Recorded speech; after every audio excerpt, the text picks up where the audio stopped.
At 0342 hours on October 15, 1942, HMCS Sackville's sonar operator detected a contact, Wi-Fi 800 yards ahead of Convoy ONS 137. The contact was moving right to left across the convoy's path at 8 knots depth, approximately 120 feet. Lieutenant Commander Alan Easton stood on the bridge of the small corvette watching the sonar trace on the repeater display. He had been hunting U-boats in the North Atlantic for 14 months. He knew what a submarine looked like on sonar. This was a submarine. Easton gave 4 orders in rapid succession. Action stations, all ahead full. Prepare depth charges. Illuminate target area with star shell. Sackville surged forward, her single triple expansion steam engine driving the corvette to her maximum speed of 16 knots. The crew raced to battle stations. Men who had been sleeping in hammocks below decks pulled on clothing and climbed topside. Depth charge crews removed safety pins from the charges on the stern rails, and the throwers mounted amidships. The 4-inch gun crew loaded star shell into the forward gun train toward the bearing where sonar held contact. Sackville was a Flower-class corvette, one of 269 built for the Royal Navy and Royal Canadian Navy between 1939 and 1944. She displaced 950 tons, measured 205 feet in length, 33 feet in beam. Her armament consisted of one 4-inch Mach 9 gun forward, one 2-pounder pom-pom aft, 2 50-caliber machine guns, 2 depth charge throwers, and 2 depth charge rails that could drop charges directly off the stern.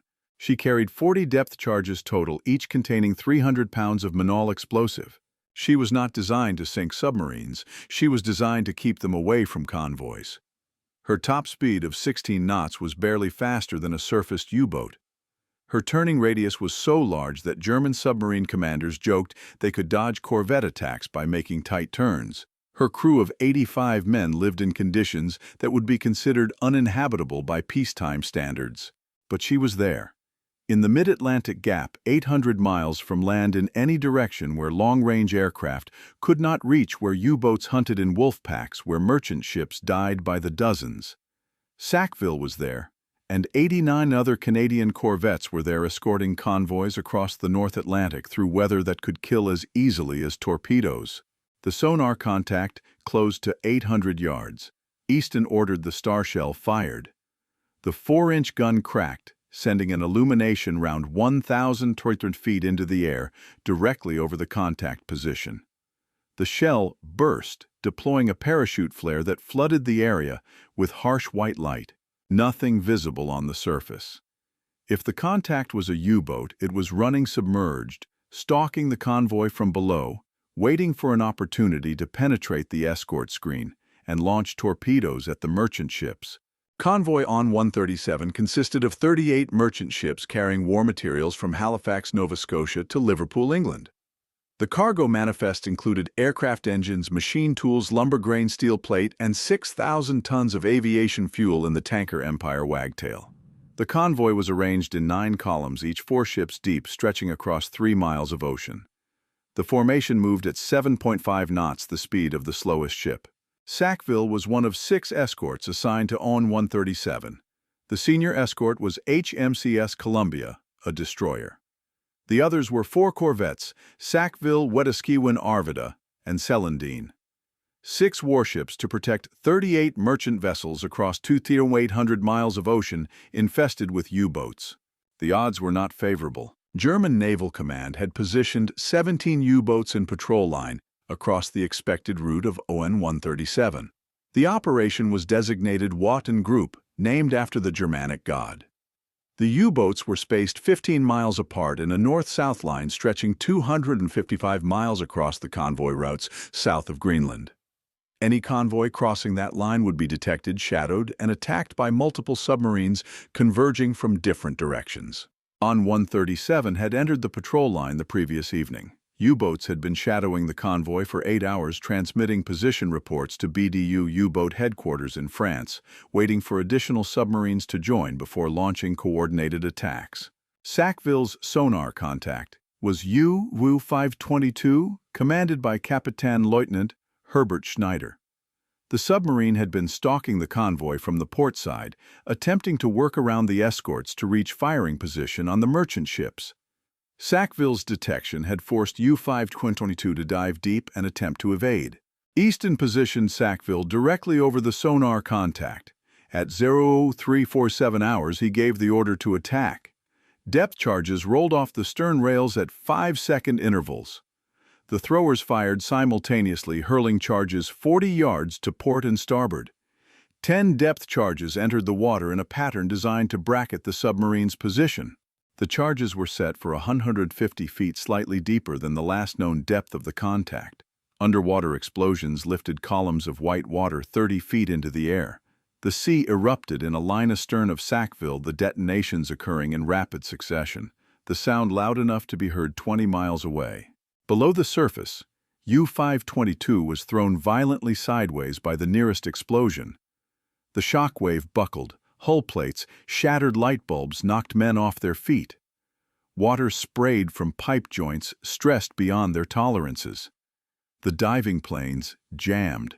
The submarine fell uncontrolled toward crushed depth before the crew regained control and leveled off at 220 feet. Schneider had been depth-charged before. He knew the procedure. Run silent, minimize all noise, evade at slow speed until the escort lost contact, then surface after dark to recharge batteries and resume stalking. U-522 turned northwest, moving away from the convoy at 3 knots, practically silent, impossible to detect on sonar at ranges over 400 yards. Sackville circled, searching for renewed contact. Easton ordered a creeping attack, a slow-speed search pattern designed to detect submarines attempting to evade. The Corvette moved at 8 knots, sonar pinging continuously, listening for echoes from the submarine's hull. After 20 minutes, sonar detected U-522 again at 600 yards, moving slowly northwest. Easton attacked again, dropping another pattern of depth charges. More explosions, more damage to the submarine, more time bought for the convoy to move away from the threat. This was how corvettes fought submarines. Not by sinking them, though that happened occasionally, but by detecting them, attacking them, forcing them to dive deep and run slow, while the convoy steamed past at 7.5 knots. Each depth charge attack bought 30 to 45 minutes, during which the submarine could not attack the convoy. Each forced dive depleted the submarine's battery power, reducing its submerged endurance. Easton attacked U-522 4 times between 0342 and 515 hours. Each attack forced the submarine deeper, damaged equipment, exhausted the crew. By dawn, U-522 had fallen 40 miles behind the convoy, too far to catch up submerged, unable to surface in daylight without being spotted by escorts or aircraft. Sackville had saved the convoy without sinking the submarine. She had done her job. The Flower-class corvette was born from desperation. In 1939, the Royal Navy needed convoy escorts immediately. Britain's survival depended on importing food, fuel, and raw materials from North America and the Empire. German U-boats threatened those supply lines. The Royal Navy had 112 destroyers capable of ocean escort duty, far too few to protect the convoys Britain would need. Destroyers took 2 years to build and cost $500,000 each. Britain did not have 2 years and did not have unlimited money. The Admiralty needed a ship that could be built quickly by civilian shipyards using materials and equipment that did not compete with destroyer construction at a fraction of the cost. The solution was to adapt a commercial whaling ship design. William Reed, a naval architect, had designed a whale catcher for Smith's Dock Company in the 1930s. The design was simple, rugged, and proven in North Atlantic conditions. Reed modified the design for naval service, adding depth charge equipment, a 4-inch gun, and sonar. The result was the Flower-class corvette, named after flowers because the Admiralty had already used up most other naming categories for capital ships, cruisers, and destroyers. The first corvette, HMS Gladiolus, was laid down in January 1940. She was launched in April and commissioned in May, 4 months from keel laying to operational service. Production ramped up rapidly. British shipyards launched corvettes at rates approaching 1 per week. Canadian shipyards joined the program in 1940, building modified Flower-class corvettes with slightly different equipment and armament. By 1943, over 225 corvettes were in service with the Royal Navy and Royal Canadian Navy. HMCS Sackville was built by St. John Shipbuilding and Dry Dock Company in St. John, New Brunswick. Her keel was laid on March 15, 1941. She was launched on May 15, 1941 and commissioned on December 30, 1941. The Canadian government paid $528,000 for the ship, including all equipment and weapons. She was not a comfortable ship. The forecastle where most of the crew lived was cramped, damp, and cold. Hammocks were slung 18 inches apart in spaces with 5 feet 6 inches of headroom. Ventilation was inadequate. Condensation dripped constantly from the overhead soaking clothing and blankets. The smell of diesel oil, wet wool, and unwashed men was overwhelming. The galley could prepare hot meals only in calm weather. In rough seas, which was most of the time in the North Atlantic, the crew subsisted on bread, tinned meat, and tea. Fresh water was rationed to 1 gallon per man per day, used for drinking, washing, and cooking. Showers were impossible. Men went weeks without bathing. The Corvette's motion in heavy seas was violent beyond description. Her short hull and high freeboard made her buoyant but unstable. She rolled 40 degrees to each side in moderate swells. In heavy weather, she rolled 50 degrees, throwing men and equipment across compartments, making sleep impossible, making movement dangerous. Seasickness was universal among new crew members. Veterans learned to function while nauseated, eating and working through constant motion that would incapacitate landsmen within hours. The only cure was time. After 2 weeks at sea, most men adapted. Those who could not were transferred ashore. Lieutenant Commander Alan Easton took command of Sackville in June 1942. He was 28 years old, a graduate of Royal Military College in Kingston, Ontario. He had joined the Royal Canadian Navy Reserve in 1939 and received his first command, the Corvette HMCS Sackville, in 1941. After 7 months commanding Sackville, he was transferred to Sackville, a newer ship with better equipment. Easton understood that Corvette command was about endurance more than tactics. U-boats could be detected and attacked, but they could rarely be sunk by a single corvette operating alone. The submarine could dive deep and evade. The Corvette had limited sonar range and limited depth charges. Unless the submarine made a mistake or suffered mechanical failure, it would usually escape. But the convoy would get through. That was the mission. Not to sink submarines, though that was desirable, but to keep them away from the merchant ships long enough for the convoy to cross the Atlantic and deliver its cargo. Sackville's first convoy under Easton's command departed Halifax on July 9, 1942. Convoy HX-197, consisting of 64 merchant ships bound for Liverpool, escorted by Sackville and 5 other corvettes plus 2 destroyers. The crossing took 12 days. No ships were lost. Sackville made 1 sonar contact, dropped depth charges, lost contact, resumed station. That convoy was typical. Most convoys crossed the Atlantic without being attacked. The presence of escorts deterred many U-boat commanders from pressing attacks. Others made contact, were driven off by escorts and reported convoy position to BDU but could not maintain contact long enough for wolf packs to assemble. The statistics from 1942 tell the story. During that year, 245 merchant ships sailed in North Atlantic convoys. Of those, 493 were sunk by U-boats, a loss rate of 6%. Without escorts, the loss rate in 1917 during World War I had been over 20% before the convoy system was implemented. The escorts worked not by destroying U-boats but by making attacks difficult and reducing the time submarines had to shoot. Sackville escorted 9 convoys between July and December 1942. She made 14 sonar contacts, conducted 27 depth charge attacks, and was credited with damaging 2 U-boats. No confirmable kills, but 2 submarines forced to break off attacks and return to base with damage. 2 convoys saved from potential losses. The weather was worse than the U-boats. Winter storms in the North Atlantic generate waves that can exceed 50 feet from trough to crest. Wind speeds routinely exceed 60 miles per hour. Visibility drops to 0 in snow and spray. Temperatures fall below freezing, coating ships in ice that adds tons of weight and makes decks treacherous. Corvettes were particularly vulnerable to weather. Their light displacement meant they rode high in the water, taking waves over the bow that smashed down on the forecastle with enough force to buckle steel plating. Their short length meant they rode up one wave and down the next instead of riding over wave systems like larger ships. In January 1943, Sackville encountered a storm 600 miles west of Ireland while escorting Convoy SC-115. Wind speed exceeded 70 miles per hour. Wave heights exceeded 40 feet. The Corvette rolled 55 degrees far enough that the funnel nearly touched the water.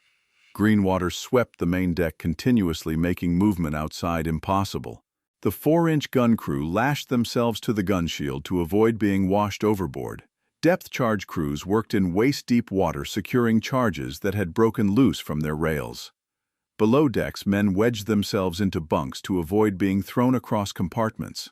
The storm lasted 36 hours. During that time, Sackville lost contact with the Convoy, lost 2 lifeboats torn from their davits, lost her forward mast, which snapped 15 feet above the deck, and suffered flooding in the forward mess deck when a porthole failed. 3 men were injured, one seriously when he was thrown against a bulkhead and fractured his arm.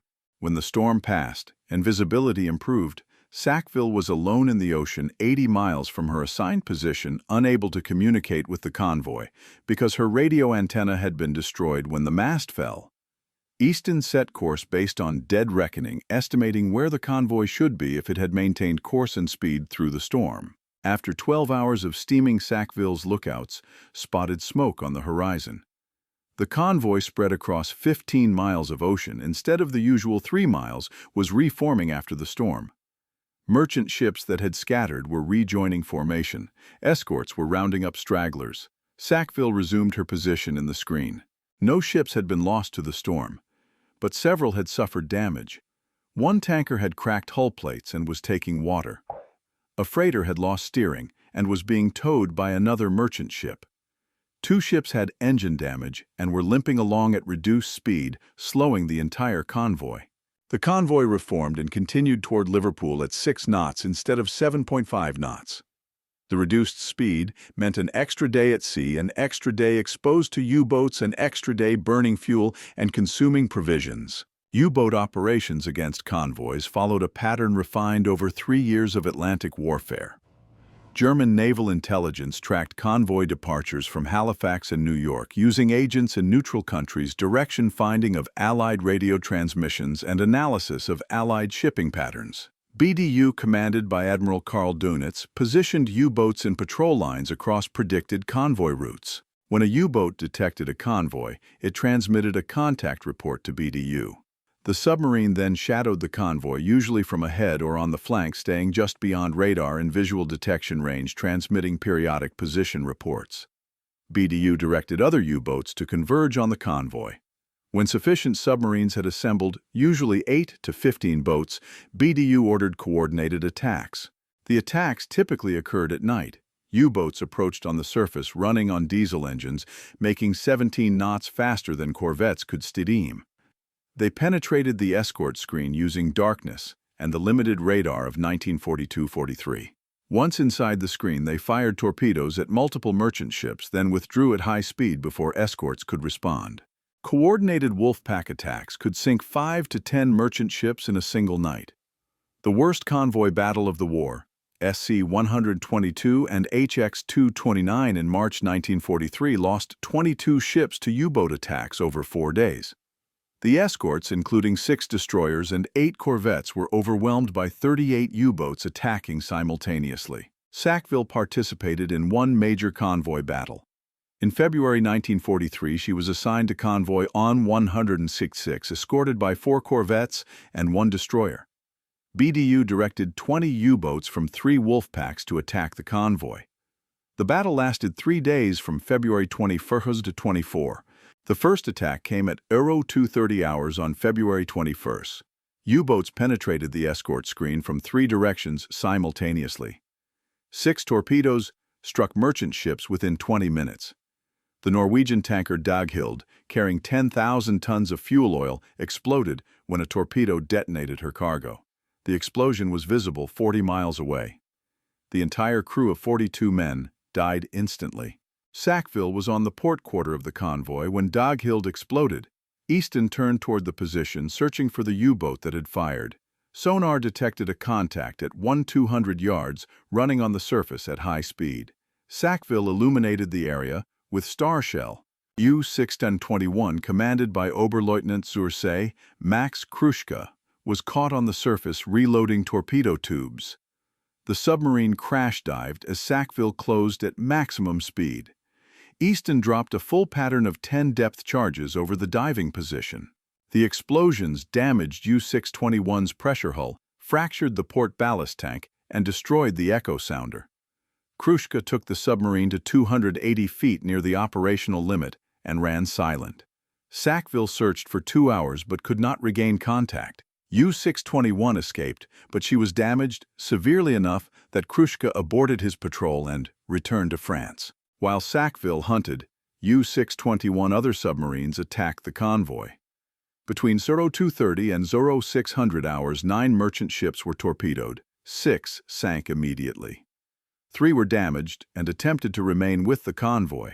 At dawn on February 21st, Convoy ONS had lost 6 ships, suffered 3 damaged, and was still 100 miles from the mid-ocean meeting point, where long-range aircraft from Iceland could provide air cover.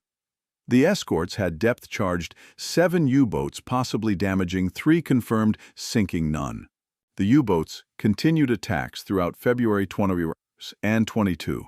By the evening of February 23, Convoy ONS had lost 14 ships sunk and 2 damaged beyond repair. The escorts were exhausted, running low on fuel and depth charges. Sackville had fired 76 of her 40 depth charges, having been resupplied from a merchant ship carrying munitions. On February 24, long-range B-24 Liberators from Iceland reached the convoy. The aircraft attacked several U-boats on the surface, forcing them to dive and break contact. BDU, recognizing that air cover made further attacks too costly, ordered the Wolfpacks to withdraw. Convoy ONS reached Liverpool on March 2, 1943. Of 49 merchant ships that departed Halifax, 35 arrived. 14 were sunk. The escorts survived intact, though all were damaged to varying degrees.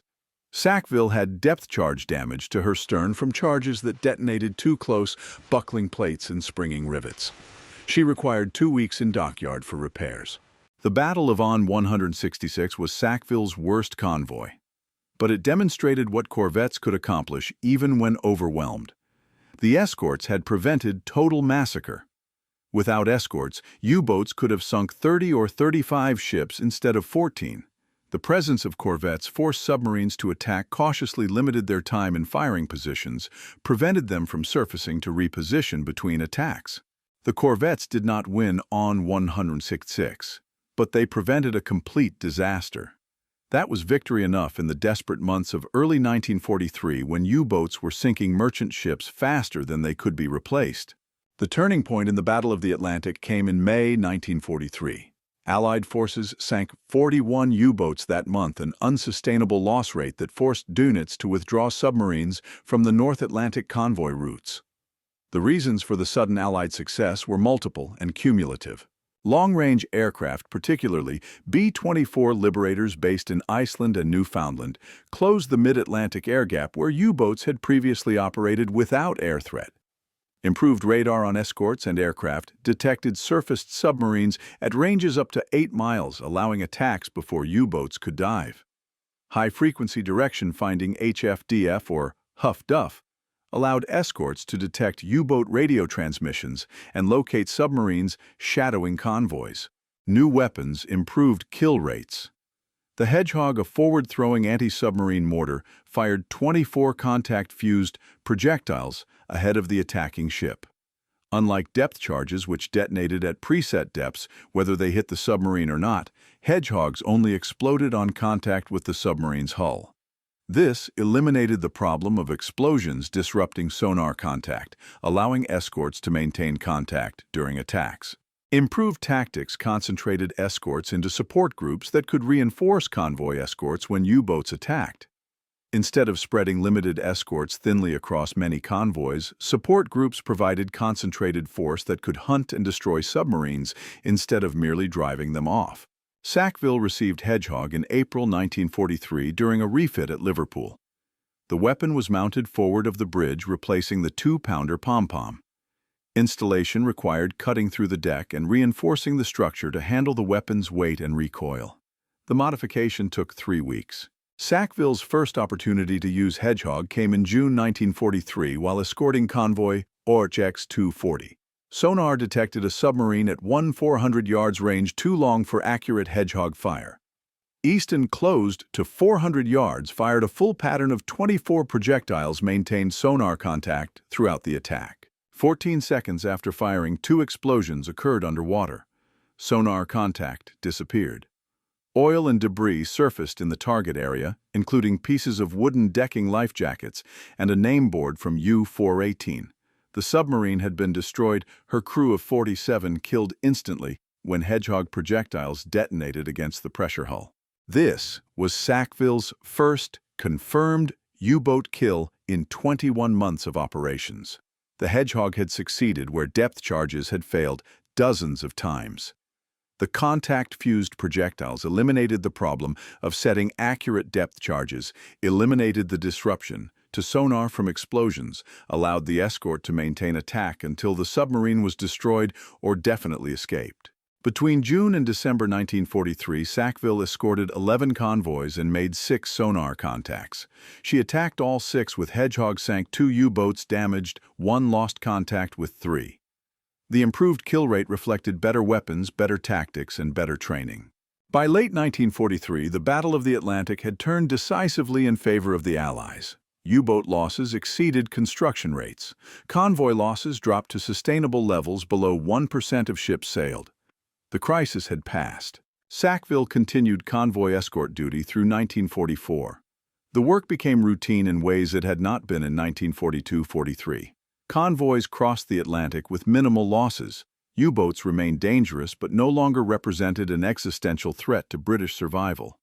Air cover was continuous. Escort groups were strong enough to hunt submarines aggressively. The corvette's role diminished as larger, faster frigates and destroyer escorts entered service. These newer ships had better speed, better seakeeping, better armament. They could hunt submarines more effectively, could maintain station in heavy weather, could remain at sea longer without refueling.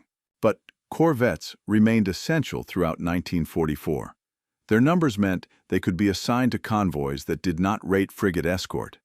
Their reliability meant they completed missions even when newer ships suffered mechanical failures. Their crews were experienced veterans of dozens of crossings, familiar with every tactic U-boats might employ. Sackville escorted her final convoy, ONM 251, in October 1944. The crossing from Liverpool to New York was uneventful. No U-boat contacts, no attacks, no weather serious enough to damage ships. After arriving New York, Sackville was detached from convoy escort duty and assigned to local patrol operations along the Canadian coast. The war in Europe ended on May 8, 1945. Sackville was at sea escorting a small coastal convoy from Halifax to Sydney, Nova Scotia. When the announcement came over the radio, the crew celebrated with a tot of rum issued by order of the captain. Then they returned to duty. The convoy still needed escort until it reached port.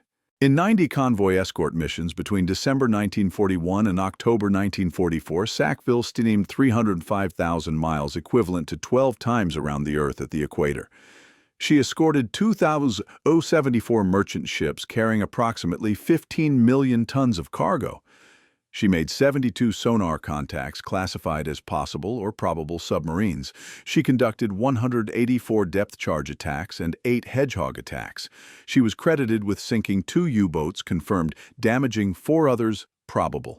The statistics do not capture what convoy escort duty meant. 3 years of North Atlantic weather. Storms that damaged ships killed men, scattered convoys. Cold that froze spray into ice-coating ships in tons of weight that had to be chipped away with axes and sledgehammers. Fog that reduced visibility to 100 feet, making station-keeping impossible, creating collision risks with merchant ships that could sink a corvette. Mechanical failures that required repairs at sea in conditions that made work dangerous. Engine breakdowns, steering failures, sonar malfunctions, radar failures, all requiring immediate repair because the convoy could not wait, the U-boats would not wait. Personnel casualties that had nothing to do with combat. Men washed overboard in heavy seas never recovered. Men injured in falls, in equipment accidents, in collisions with obstacles during blackout conditions. Men who died from illness, from exposure, from exhaustion. Sackville lost 7 crew members during her operational service. 3 were washed overboard and drowned. 2 died from injuries sustained in accidents. 1 died from pneumonia contracted after prolonged exposure to cold and wet conditions. 1 committed suicide, driven to despair by months of continuous stress and fear. The crew of Sackville rotated throughout the war as men were promoted, transferred, invalided ashore, or killed. Approximately 240 men served aboard the Corvette at various times between 1941 and 1945. Most were reservists, civilians, who joined the Royal Canadian Navy for the duration of the war. They were farmers, fishermen, factory workers, students. Few had any maritime experience before joining. They learned seamanship in the worst possible conditions, the North Atlantic in winter, under threat of submarine attack with minimal training and no margin for error. Those who survived became competent sailors capable of performing every duty required to operate a warship in combat. After the war, Sackville was decommissioned and placed in reserve. She spent 10 years laid up in Halifax. Her machinery preserved her hull, maintained but not operational. In 1954, she was reactivated and converted to a research vessel for the Canadian Navy's Naval Research Establishment. The conversion removed her armament, modified her superstructure, installed research equipment for studying oceanography, underwater acoustics, and anti-submarine warfare. She served in this role until 1982, making her the longest-serving corvette, 41 years from commissioning to final decommissioning. In 1983, Sackville was transferred to the Canadian Naval Corvette Trust, a non-profit organization formed to preserve her as a museum ship. The trust restored Sackville to her 1944 configuration, rebuilding the armament superstructure and equipment to match her appearance during convoy escort operations. Today, HMCS Sackville is berthed at Sackville Landing in Halifax, Nova Scotia. She is the last surviving Flower-class corvette, the only ship of her type preserved anywhere in the world. She serves as Canada's naval memorial, commemorating the 24 corvettes and 2,024 sailors of the Royal Canadian Navy killed during the Battle of the Atlantic. The ship is open to visitors. The interior has been restored to show living conditions aboard a corvette during wartime. The cramped forecastle, the tiny galley, the claustrophobic engine room.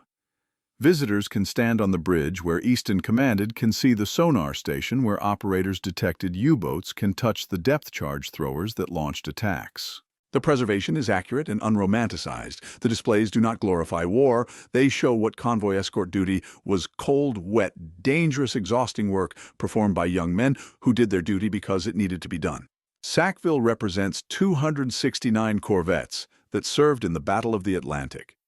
These ships were never glamorous, never celebrated, never considered equal to destroyers or frigates.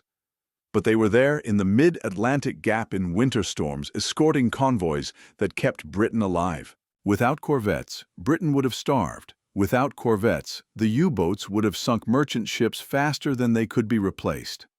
Without corvettes, the invasion of Europe would have been impossible because the troops' equipment and supplies could not have been transported safely across the Atlantic. The corvettes won the Battle of the Atlantic, not through dramatic actions or brilliant victories, but through relentless presence. They were there, convoy after convoy, crossing after crossing, year after year. They kept the U-boats away from the merchant ships long enough for those ships to deliver their cargoes. That was enough. That was victory. Not glorious, not celebrated, but absolutely essential. HMCS Sackville Pennant, number K181 length, 205 feet displacement, 950 tons crew, 85 men. The workhorse of the Atlantic. The corvette that escorted 90 convoys, steamed 305,000 miles, protected 2,074 merchant ships, carrying the food, fuel, and weapons that won the war. The last survivor of her class, the memorial to 269 ships and the men who sailed them through the worst seas on Earth to deliver cargoes that mattered more than their lives.